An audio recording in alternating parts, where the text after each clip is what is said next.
Я приветствую вас, дорогие друзья, уважаемые гости и подписчики моего канала. Всем большое спасибо, что следите за новыми выпусками. Полина Реутова на связи прямо сейчас. Полина, здравствуйте.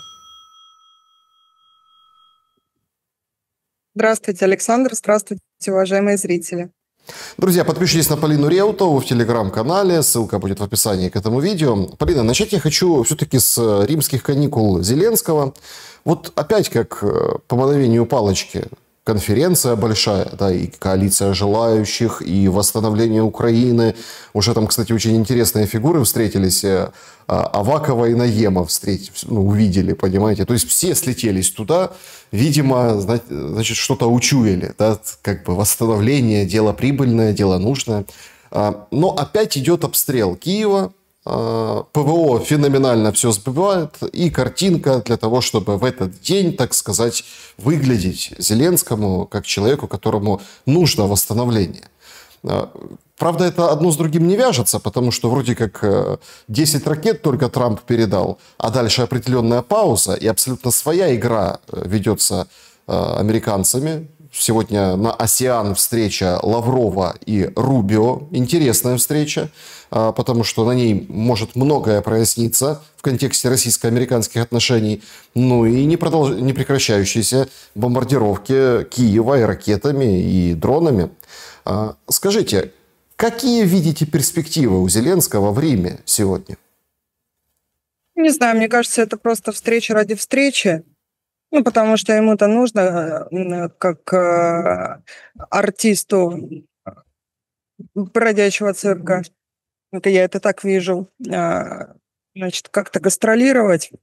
И плюс, не знаю, у меня такое ощущение, что ему самому это все до такой степени опротивило уже, мне так кажется. Потому что от главного человека, его подлинного кумира Путина, легитимизацию он не получает. Ему вот эти вот отверг, мне так кажется. Ему главное, чтобы он на другую встречу надеется, ему совсем другое хотелось бы. Вот. Будет какой-то попил бюджета с большими откатами среди так называемых европейских лидеров. Мне кажется, у них это главная мотивация сейчас, в том числе. Под прикрытием красивых, конечно, дифирам, красивых слов, там, мы допоможем, денег дадим и так далее. Просто похоже на банальный разбил бюджета с очень громкой пиар-составляющей, на которую, мне кажется, уже даже как-то особо и не ведутся. Потому что когда одно и то же без существенного результата происходит на протяжении длительного времени, на это, хочешь не хочешь, начинаешь глядеть скептически. По поводу еще обстрелов, важная тема. России тоже достается очень серьезно, и в частности теракт в Курске. Я бы на него еще внимание обратила. Там очень трагическая история. Маленький мальчик, который маму закрывал на пляже. По пляжу прилетели дроны, там погибшие. Вот мальчику выжить не удалось. Еще дошкольного возраста мальчишка был. То есть здесь, так сказать, процесс двусторонний, только разница в том, что Россия отрабатывает по объектам стратегическим, а это просто был теракт. Хотя я смотрела, как всякие юсейдовские вот эти вот ошметки про это писали, там, в частности, пропагандистская одиозная «Радио Свобода», пишут про то, что мальчик погиб, пишут о том, что были дроны, а чьи дроны они почему-то не пишут. Это всегда мне удивительно. Вот мне интересно, это откуда? С планеты Нибиру прилетело или откуда? Инопланетяне запустили или оно само с неба свалилось? Никогда не пишут. Причем хватает наглости написать о последствиях. Так что здесь целеполагание разное немножко получается. И, конечно, Российская Федерация свою боевую мощь в части, особенно беспилотной авиации, она наращивает, она продолжает отрабатывать. Сколько герани с каждым днем количество летающих гераний увеличивается. И по всей видимости, есть в этом большая доля эффективности. Ну, повітряні сили, как всегда, отрапортуют, что из 100 было 100-500 сбито, и одновременно с тем потом жалуются на то, что есть тоже какие-то последствия. То есть вот эти вот темы А Зеленский в это время, да, а зачем ему в обстреливаемом пространстве находиться? Конечно, он свалит при первой удобной возможности и сделает это публично, с тем, чтобы у народа не было особо вопросов, где же так называемый лидер во время всей этой истории находится. Вообще, конечно, это такая достаточно своеобразная история, потому что мы же видим, как сетуют, например, да, ну, сетовали. Вот смотрите, там иранские шахеды. Или, например, там Искандеры только корейские. Ну, мол, смотрите, нас, получается, украинцев обстреливают из вот этого оружия. Но никто действительного происхождения, скажем так, дронов, то есть если отзеркалить сторону, не говорит. И все это, в принципе, ложится на то, что получается, в том числе при поддержке Запада, которую разными путями выбивает Киев, да, вот наносятся такие удары. И ясное дело, что это не приближает к завершению войны и, наоборот, только, ну, скажем, подогревает это, да, эту почву. Но возникает другой момент. Сегодня вот как-то так неожиданно, внезапно, да, серчает Дуда, говорит: слушайте, вы вообще тут что ли? Вы считаете, что Жешув это типа ваш аэропорт? Что трассы до Жешува это типа ваши? Ну, в общем, скандал, говорит, вообще, давайте там чуть ли с парашютом хотите, сбрасывайте. Но это, конечно, ну, в общем, ужас. Да. Мы там вообще его закроем на ремонт, этот ваш аэропорт, который вы считаете, что он ваш. Ищите, мол, обходные пути. Понятно, что Дуда уходящий. Понятно, что Дуде хочется понравиться. Это внутриполитическое заявление. Ясно, что настроения меняются. Однако это очень интересный такой фортель ввиду того, что... Ну, вроде как выцыганили помощь какую-то у Трампа. Похоже на то. Хотя Политико пишет, что министры обороны Украины и США не могут никак встретиться. Что с западной помощью и конкретно с американской помощью? Как вам видится вот этот злой Трамп, который там ищет новые инструменты, санкции, делает заявления в адрес России, вспоминает всю неделю этот разговор с Путиным, меняет позицию по поводу Украины, по крайней мере, так подают его речи в украинском информационном пространстве? Что с помощью? Думаю, что за деньги, да. Как в известной песне одной российской исполнительницы маргинальной. За деньги, да, то есть, в принципе, из всего того потока мыслеформ, которые извлекает Трамп, я бы вычленила то, что было еще ранее сказано, так сказать, между строк, что мы, в общем-то, на это денег тратим так прилично, и как-то за это какие-то гроши надо получать. Это и в контексте про 5% ВВП на нужды НАТО, которые с Европы вытрясли фактически. Ну, в отложенной перспективе, там, до 1935 года помрет либо шах, либо падишах. Но, тем не менее, и вполне возможно, что вот этот вот сходняк, с которого мы начали нашу беседу, там будут решаться вопросы и вот материально-денежного характера, за что платить, чем платить за оружие. А вообще, я уже про это писала, по поводу того, как в принципе должно расценивать Трампа. Я думаю, что Белый дом надо переименовать в Белый дурдом, судя по тому, что вещают его постояльцы. Один дементный, этот поехавший. То есть там прям что-то совсем беда. И то, это исходя из публичных заявлений, которых более чем достаточно. И если человек утром пишет одно, а через несколько часов ровно противоположное, то же самое делает его команда, то воспринимать это серьезно трудно. Но одновременно с тем, когда Кремль говорит, что внимательно следим за тем, что там говорят на Западе, и одновременно по эго поиграть, сказать, мы очень ценим миротворческие усилия господина Трампа, вынуждены воспринимать это серьезно, потому что хоть это и дурдом, но у дурдома есть ядреная кнопка. Это серьезный аргумент в любом споре в данном случае. Какую-то стратегию искать в его противоречивости, я думаю, не нужно. И, как батька сказал, вот, кстати, про Жешув, смешная сразу фраза мне вспомнилась. Как батька после разговоров с вагнерами, и цитируя Игорь, говорит, они считают, что Жешув – это неприемлемо, а Жешув – это беда. Вот Жешув стал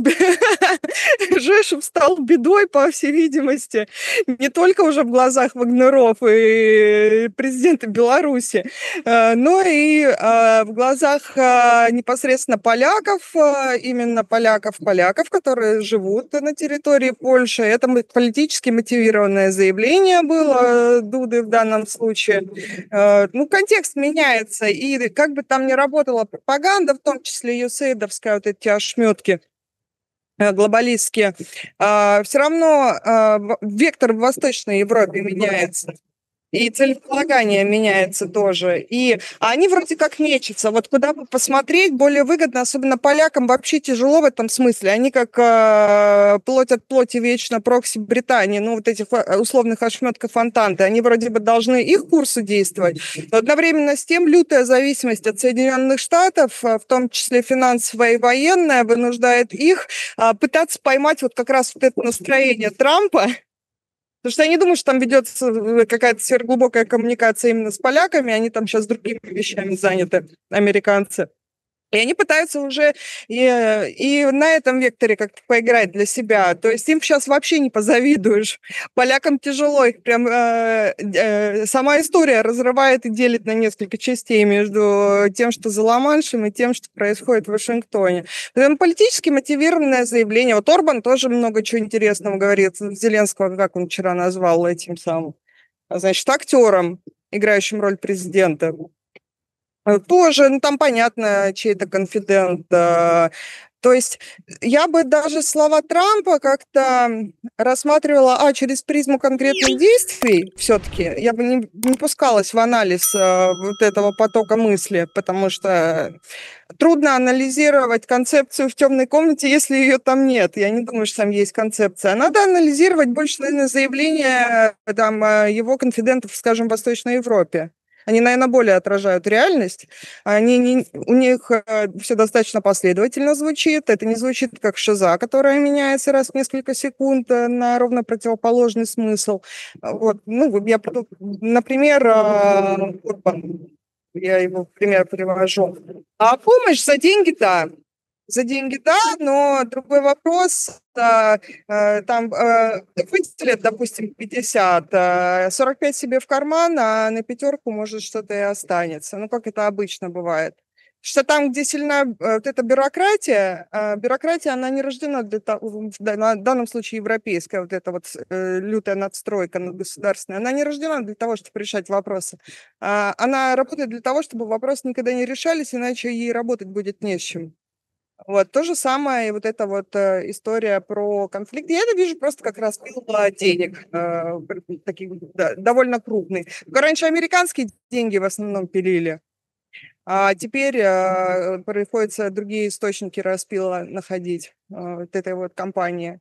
Ну, будет громко, да, все будут обсуждать, и в России будут обсуждать, и на Украине будут обсуждать. В Европе я так связывалась с приятелями, которые там живут, и их не назовешь очень политически мотивированными в ту или иную сторону. Они говорят, что простой европеец, он вместо зомбоящика смотрит в свой кошелек в основном и на счета, которые ему приходят.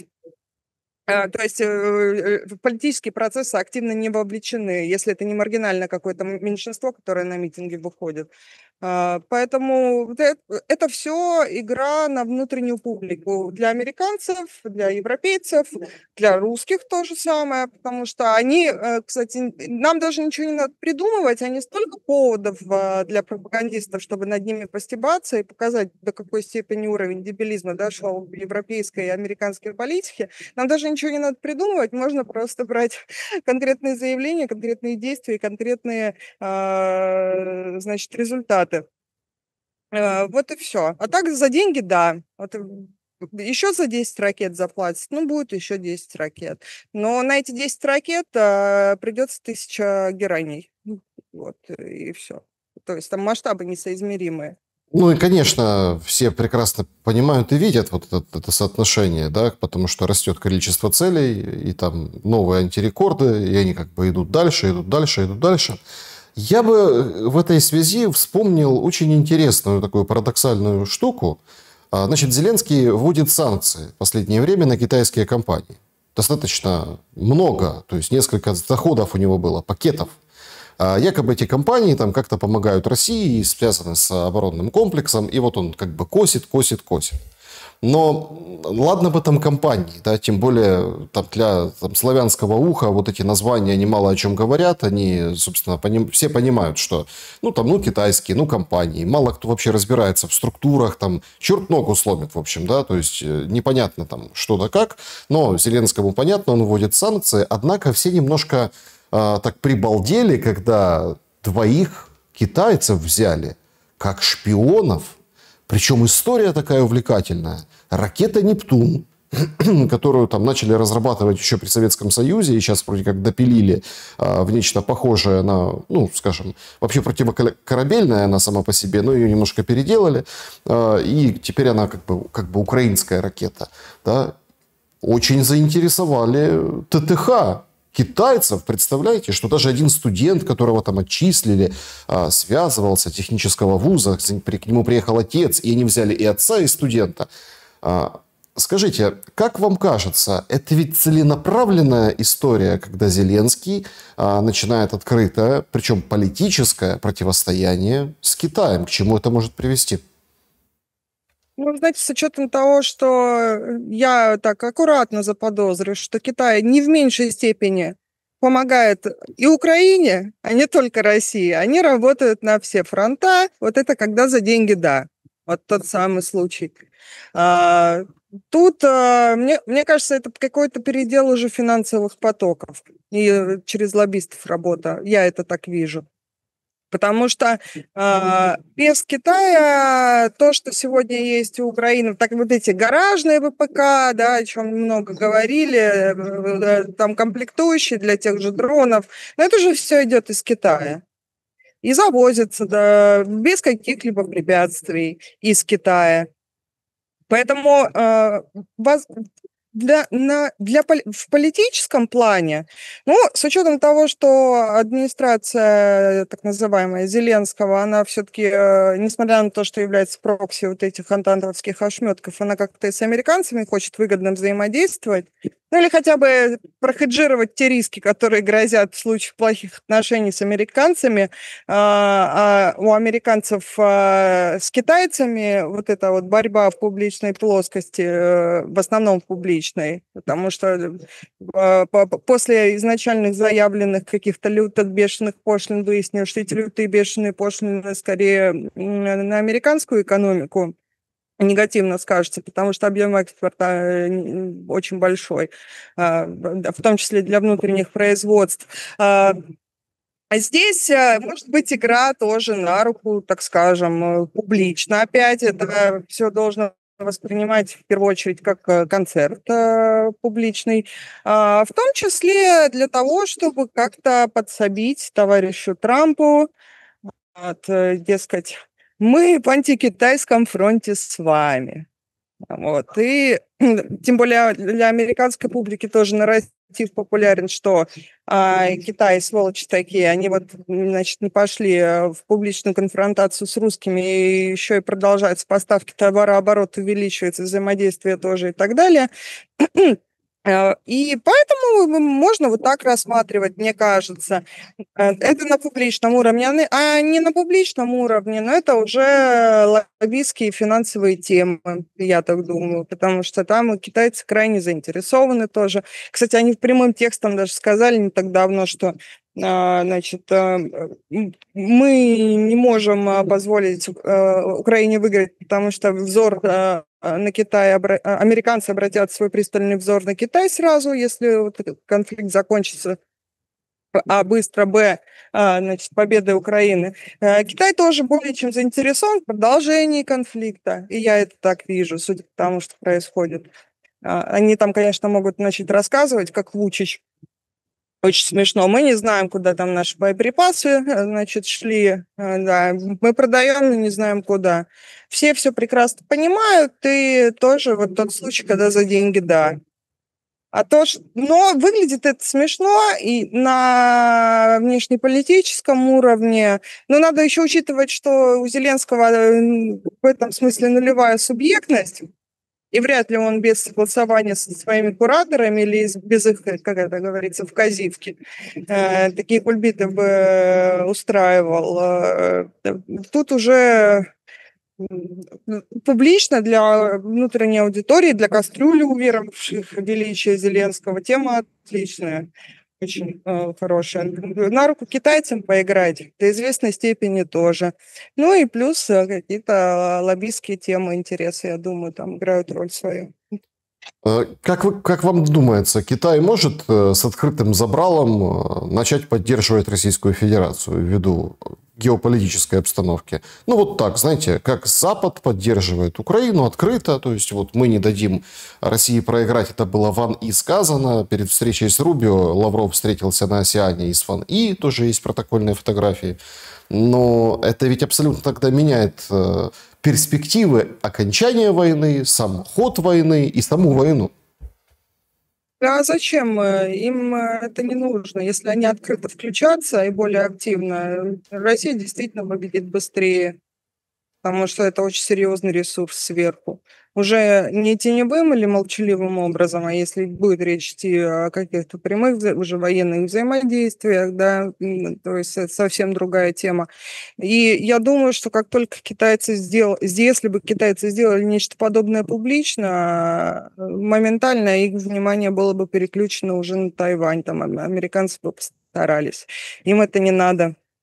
Они в долгосрочной перспективе, вот так же, как Гонконг в свое время, да, они Тайвань считают своей неотъемлемой частью своего государства, но военным путем не стремятся этот вопрос пока что решать. А устроить там казус белли с учетом того, кто на Тайване сейчас банкует, и политически в том числе, ну, а зачем им это надо? Плюс то, что они сказали, да, если бы мы помогали России, русские бы уже давно выиграли, значит, если бы помогали в том смысле, может быть, даже о чем вы сейчас говорите в этом контексте.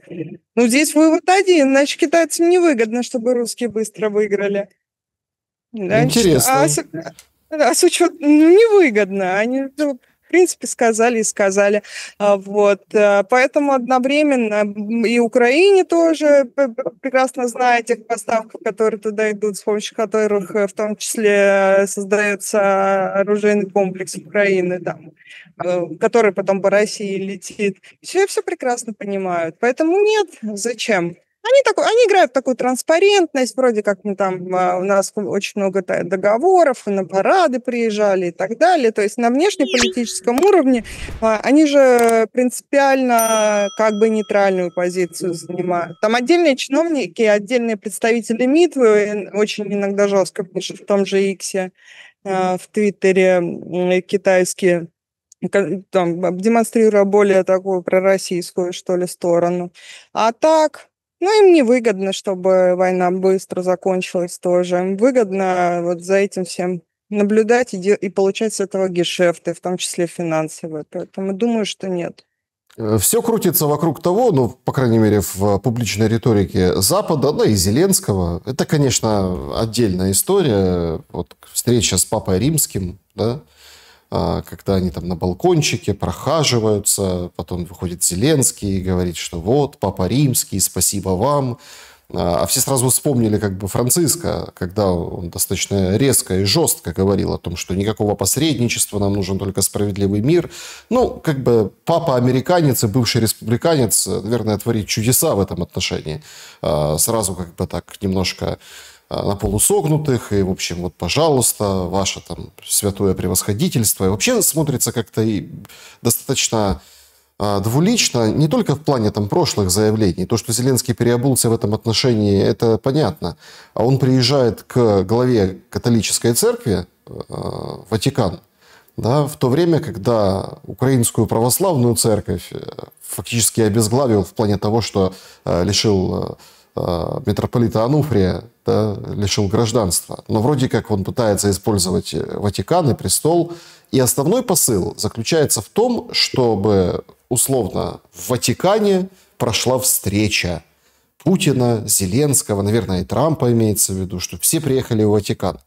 На ваш взгляд, это такой сигнал, ну, в принципе, и до этого были там моменты, когда, да, там, давайте Ватикан, давайте Швейцарию, там предлагаются разные точки на карте, чтобы вести переговоры. Но это сигнал к тому, что Стамбул помер, почил уже преснопамятно.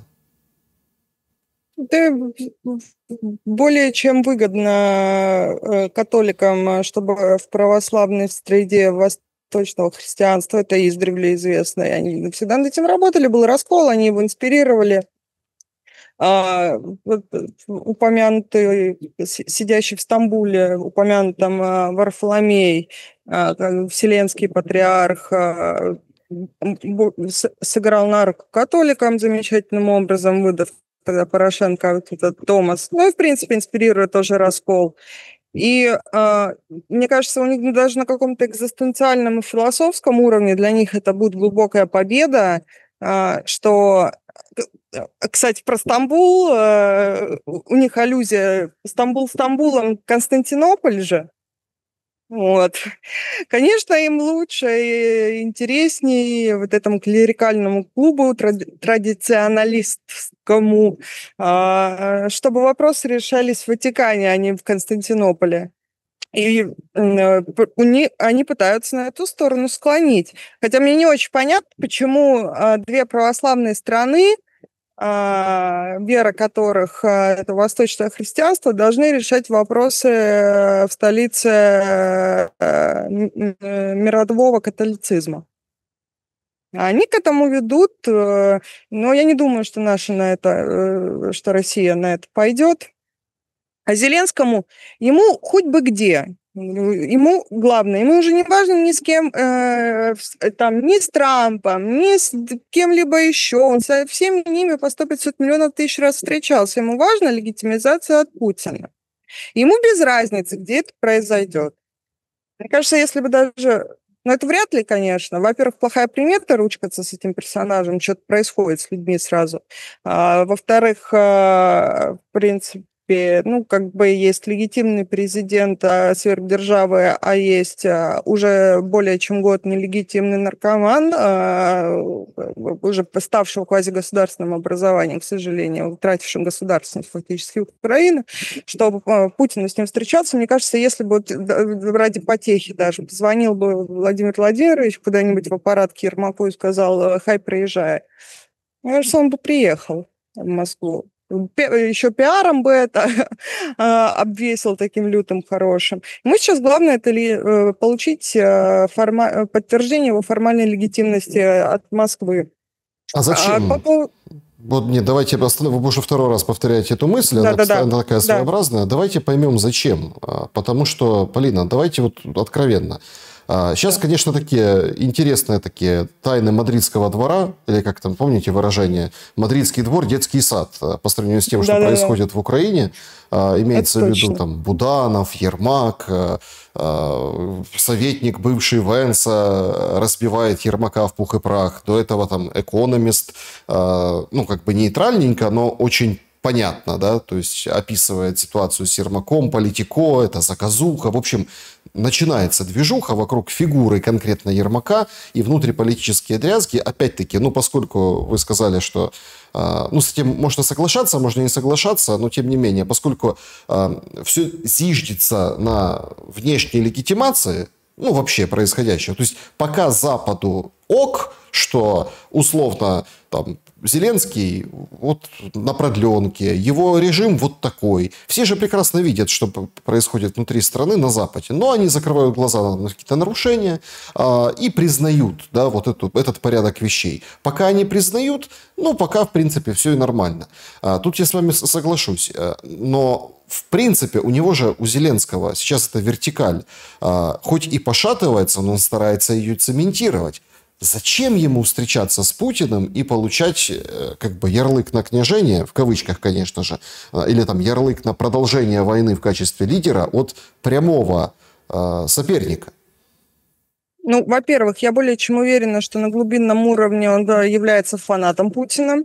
Он во многом ему подражает и подражал много раз. косвенным разведпризнаком этой мысли является то, как он отвечал на вопросы, зачем они в нормандском формате встречались. Он приехал и сказал: я хотел на Путина посмотреть. Потом замечательные нетленки из КВН, когда он перед Путиным выступал на сцене еще. Очень смешно, не буду пересказывать, зрители найдите. Ну, там тоже считается явный фанатизм от Путина со словами «спасите, помогите». Еще даже на тех уровнях. Это первый момент. Ну, то есть это ему нужно признание его кумира. Он прямо не скажет, что он его кумир, но я более чем уверена, что он является его кумиром. И это читалось и в период его активной актерской и карьеры комика. И далее это читалось уже, когда он стал президентом, еще на момент получения своей легитимности. Это первый момент. Признание. А у него, как у человека, который мне видится с очень уязвленным самолюбием и большим ЧСВ, в этом они, чувством собственной важности, в этом они с Трампом очень похожи по психотипу. Они нарциссы и СВшники.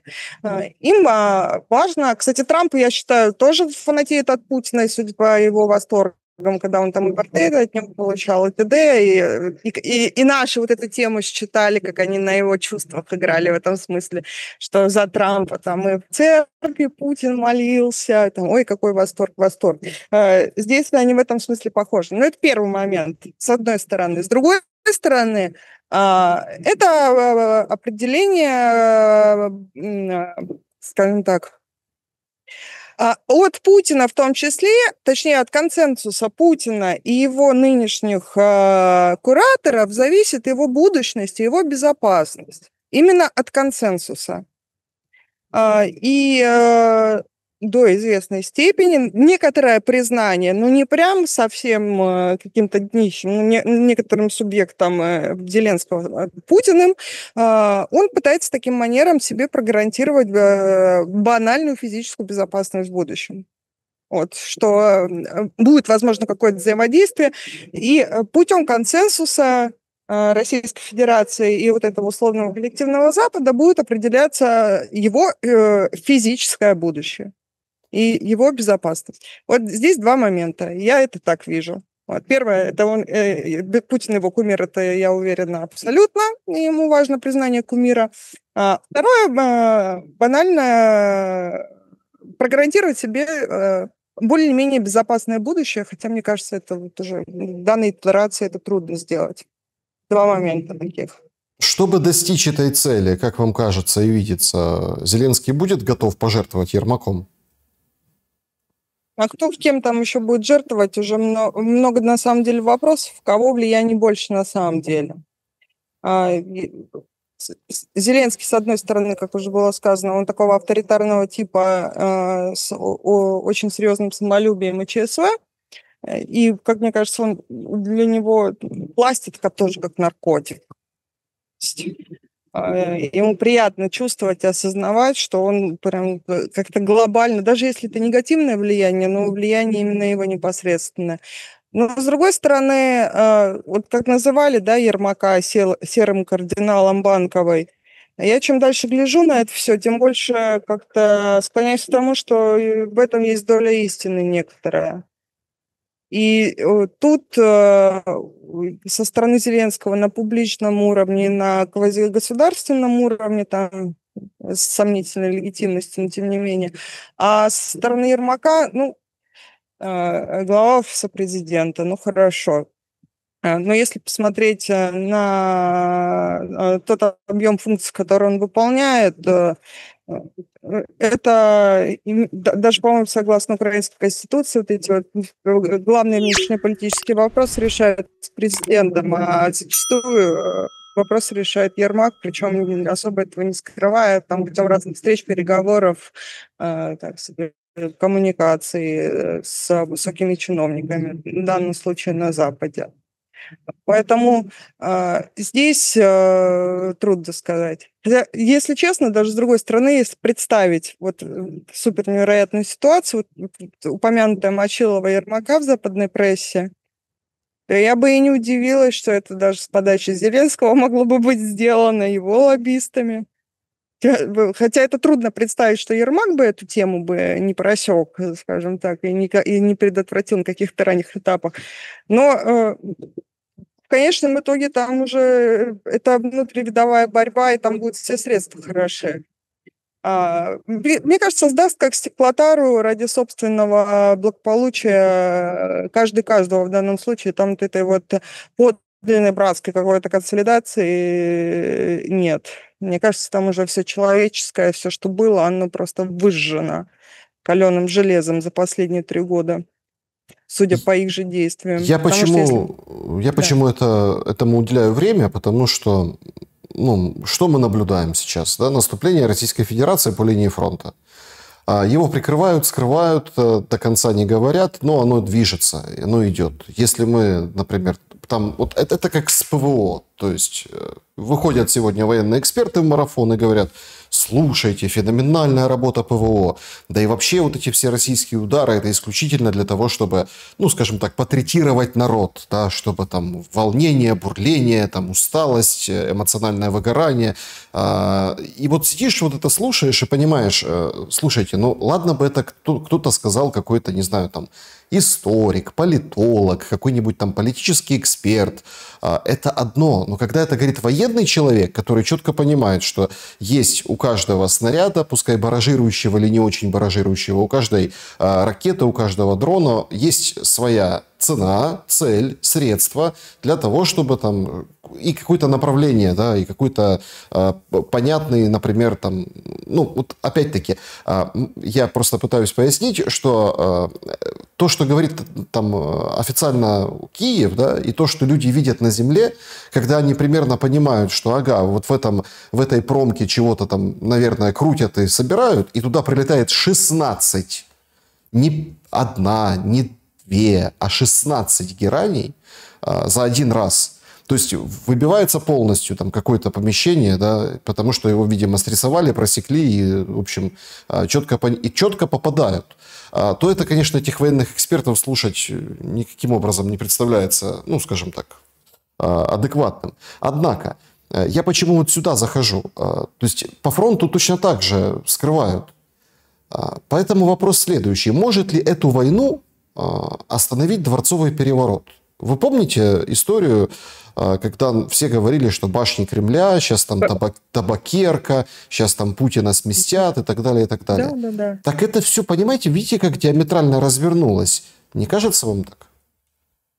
Я более чем уверена, что одна из главных причин, по которой боевые действия в активной фазе, такое ожесточенное противостояние на всех уровнях продолжается, это присутствие уже нелегитимного Зеленского и захватившей и его подельников, которые захватили правительственный квартал.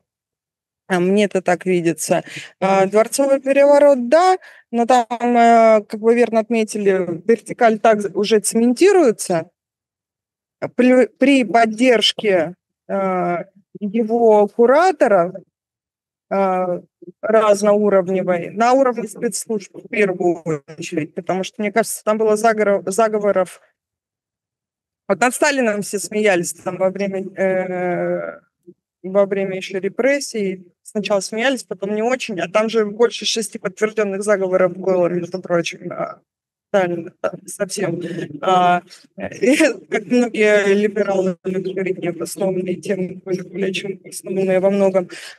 Здесь, мне кажется, без поддержки той же Ми-6, на кавер которой господин Зеленский пришел, после чего резко политика поменялась уже в период его президентства. Без вот этой вот поддержки, скорее всего, дворцовый переворот уже был совершен. Соответственно, делаем вывод. До тех пор, пока его кураторы в той степени, в которой сейчас заинтересованы в том, чтобы он номинально занимал тот пост, который он занимает, это сделать трудно. Но как катализатор к глобальным фундаментальным изменениям, конечно, это станет катализатором. Потому что всегда рыба гниет с головы, Не зря так говорят. И в случае, если вот это вот, пусть даже зацементированное на вертикаль с фундамента со своего начнет сыпаться, и там случится трещина, то это здание просто обвалится. Сюда можно присовокупить уже, не называя фамилии, но мне известно, что есть попытка вести сепаратные переговоры с противной стороной среди довольно высоких чиновников на Банковой. Уже есть такие тенденции. Не то, что тенденции, а действия конкретные. Да, то есть уже есть попытки договориться на будущее, пока там контекст сохраняется такой, все делается аккуратно, но тем не менее. Потом многие из тех, кто пытались что-то сделать в этой части, уже, конечно, в Лукьяновском СИЗО сидят, либо покинули страну и знают, что на них поставлена задача на ликвидацию, в том числе вынуждены скрываться, и такие люди есть. Но пока идет поддержка, в первую очередь со стороны спецслужб, даже не финансовая, по защите вот этого режима. Вот эти риски по совершению дворцового переворота, они пока снижены. Но в случае, если не будут заинтересованы кураторы, либо ослабят хватку, он же, так, как говорится, под присмотром, знает, что есть опасность, ему сообщают, он все уезжает вместе со своей командой, или там кто-то из его приближенных, их тоже нет на местности, там, где физически может прилететь что-то. Вот то же самое и здесь, вот эта внутривидовая борьба. А по поводу того, там, если аллюзию с Российской Федерацией проводить, уже даже до самых упоротых пришло понимание того, что Путин это на самом деле весьма и весьма и весьма мягкий, транспарентный лидер. А если, не дай бог, что-то с ним бы произошло, пришли бы такие ястребы-соколы на его место. Продолжатели идей. У нас кто-то из философов сказал, что... Нет, это Сергей Леонидович Доренко покойный сказал, я помню точно, еще до своей смерти, про то, что после Путина все будут драться за идеи Путина, но в этих идеях самого Путина не будет. Будут портреты и будут интерпретации. В данном случае в России это была бы очень ожесточенная борьба, которая к Путину отношения бы не имела, но последствия для внешнеполитических игроков были бы самыми жесткими. Особенно в текущей конфигурации. Поэтому совсем уж даже и невыгодно. И наши экзистенциальные противники это поняли уже на Западе, с кем фактически мы и воюем. Поэтому так. Да, Полина, еще один вопрос нашей сегодняшней встречи. Я попрошу, опять-таки, поразмышлять и понять, о чем вообще эта история с ударами по ТЦК. Не в прямом, все понимают, понятно, мобилизация. Кричали ТЦКшники, что мы военные, нам не надо другую форму, мы герои.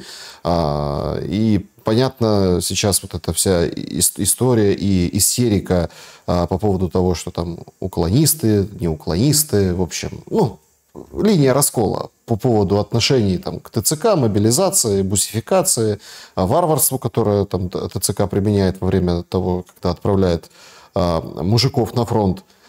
Но я имею в виду в контексте вообще вот этой войны, противостояния народов, да?